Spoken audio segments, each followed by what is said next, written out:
Shalom Bapak Ibu yang saya kasihi di dalam Tuhan. Firman Tuhan yang akan menyapa bagi setiap kita hari ini terambil di dalam Injil Yohanes 3 ayat 16. Saya akan membacakan kepada kita sekalian. Karena begitu besar kasih Allah akan dunia ini, sehingga Ia telah mengaruniakan anaknya yang tunggal, supaya setiap orang yang percaya kepadanya tidak binasa, melainkan beroleh hidup yang kekal. Lagu yang berjudul Kasih Allah merupakan salah satu lagu yang pernah diciptakan oleh seorang yang bernama Frederick M. Lehman pada tahun 1917. Lirik lagu tersebut pada baitnya yang pertama berbunyi seperti ini. Kasih Allah amat besar yang tak dapat kulukiskan, lebih tinggi dari bintang, lebih dalam dari lautan. Meski Adam telah berdosa, Ia mengutus anaknya agar kita damai dengannya. Dosa diampuninya.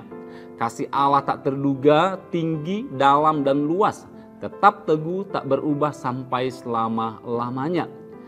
Frederick adalah seorang pendeta dan penulis lagu yang pernah mengalami masa-masa sulit dalam hidupnya. Dan sebelum menulis lagu ini, ia mengalami satu masa di mana mengalami kebangkrutan finansial dan terpaksa bekerja sebagai buruh di sebuah pabrik jeruk di Pasadena, California untuk menghidupi keluarganya. Meskipun berada dalam situasi yang sulit, dalam perjalanan imannya bersama dengan Tuhan, ia tetap merenungkan bagaimana besarnya kasih Tuhan, kasih Allah di dalam kehidupannya. Melalui pengalaman hidupnya yang sulit, Lehman mampu menulis sebuah lagu yang sangat mendalam tentang kasih Allah yang tak terbatas.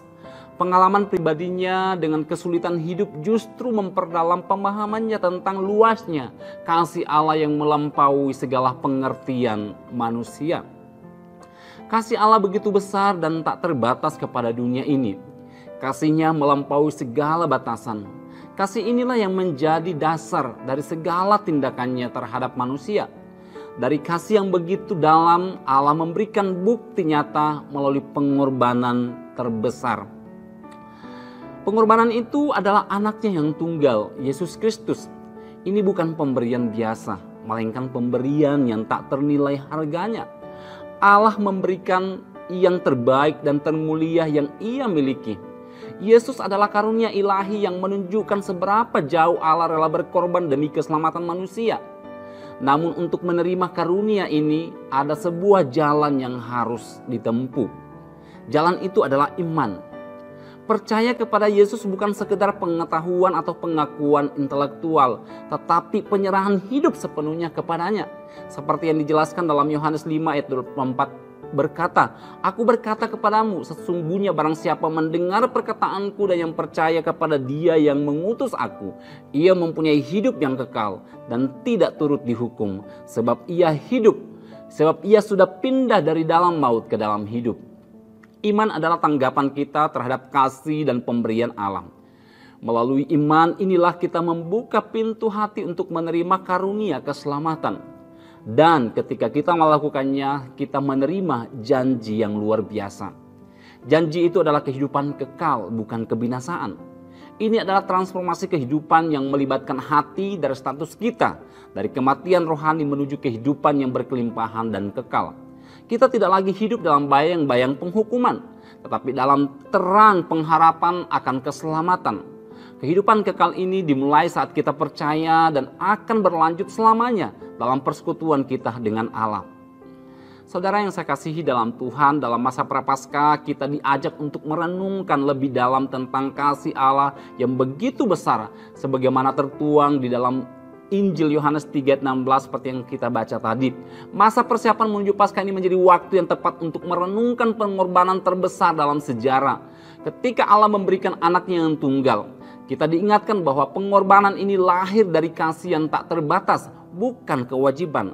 Sebagai orang percaya, kita dapat mengaplikasikan dengan memeriksa kembali kualitas iman kita. Apakah sekedar pengetahuan atau sungguh-sungguh penyerahan hidup yang sungguh-sungguh kepada karya salib Kristus. Karya salib Kristus adalah puncak kasih Allah yang dinyatakan melalui pengorbanan Yesus Kristus. Di kayu salib, Yesus menanggung dosa dan kesalahan seluruh umat manusia, menjembatani jurang pemisah antara kita dengan Allah yang kudus. Melalui kematiannya, Yesus membayar lunas hukuman dosa yang seharusnya kita tanggung, sehingga kita dapat menerima pengampunan, pemulihan, dan hidup yang baru. Masa Prapaskah juga mengundang kita untuk meninggalkan pola hidup lama dan memulai transformasi kehidupan yang baru. Melewati proses hidup, transformasi hidup, ada bagian-bagian dalam kehidupan kita yang harus dikorbankan. Seperti kesombongan, keangkuhan hidup, prestis, pengakuan, dan sebagainya yang mungkin selama ini masih melekat dalam kehidupan kita.